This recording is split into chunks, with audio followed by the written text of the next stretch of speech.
Let me ask you a question. Have you ever wanted to upgrade your studio, but deep down you only wanted flashy gear? My studio just taught me that lesson because my Apollo X6 died. And honestly, it forced me to learn something that I never really thought about.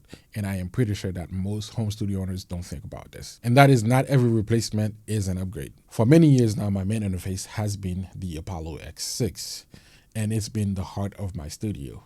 Using things like the preamp emulations along with the Unison technology that they have, along with the console routing capabilities, it's been the heart of my workflow. Then one day, it stopped working. No warnings, no dramatic moments, just gone. Now, suddenly, I had a big decision to make. Do I need to replace my interface?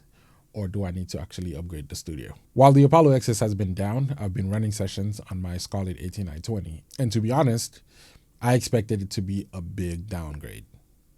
But then something interesting happened. It's been working really well. Obviously, not identical to the X6. However, it's been working smoothly and sessions been getting done and work as a whole has been getting done. And the reason why comes down to something that most people don't think about. Your sound is not just your interface. Instead of using on the built-in mic pre's from the interface, I've been leaning more on outboard gear. My main recording chain right now is the PreSonus Studio Channel as my primary microphone preamp. And honestly, it's allowed me to maintain a very similar sound to what I was getting with the X6. And when I need something cleaner and more present, I switch over to the DBX 286S.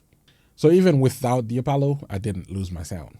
I simply changed where the tone was coming from, and that was a big revelation.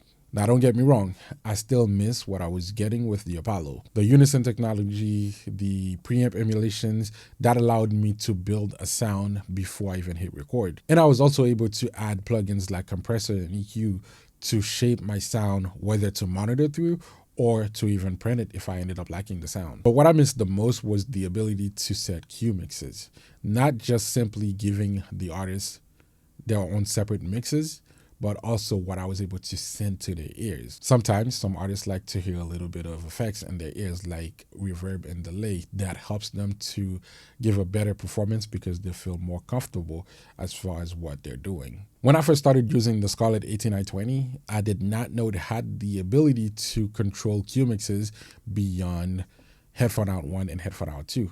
I simply thought that, hey, I'm going to be listening to headphone out 1 and the artist is going to be listening to headphone out 2. But really, those will have the exact same mix. Nothing I can do about that, except, mine might be a little bit louder or quieter than the artist depending on their preference.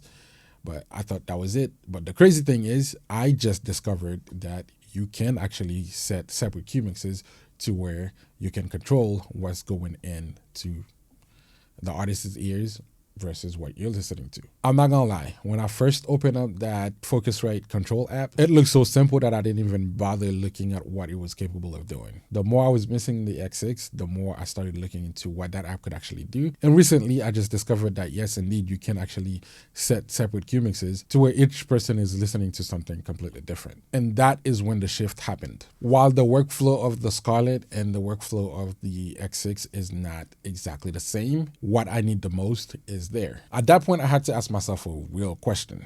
If my sessions are still running, if my sound is still solid, if my workflow still works, would buying another interface actually upgrade the studio? And the answer was probably not.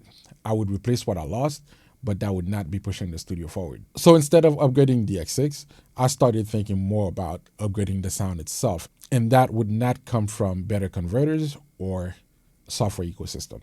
That would actually come from a microphone preamp because that is the first thing that touches the sound. That's where you add warmth. That's where you add depth. That is where the recording actually sounds expensive or not. So I had to pump the brakes on getting a replacement interface. And now I have to do homework and find out what microphone preamp I want to get. So for the next couple months, I will be researching microphone preamps and see what's out there. If you take nothing from this video, understand this. Flashy gear solves emotional problem. Smart studio upgrade solves audio problems. So before you start buying, ask yourself this. What is it that I'm actually trying to improve? Once you have that answer, ask yourself, where is that problem coming from? And lastly, ask yourself whether or not if this is replacing something or improving something. Because most of the time, the gear you already have is more capable than you think. And as for my studio, the Scarlett stays And the Apollo, rest in peace. If you've ever had gear fail on you and force you to rethink your setup, drop it in the comments. I'd love to hear what you learned. And if you want real studio conversations like this, hit subscribe. Because over here, we're trying to build the smart studio, not the most expensive one.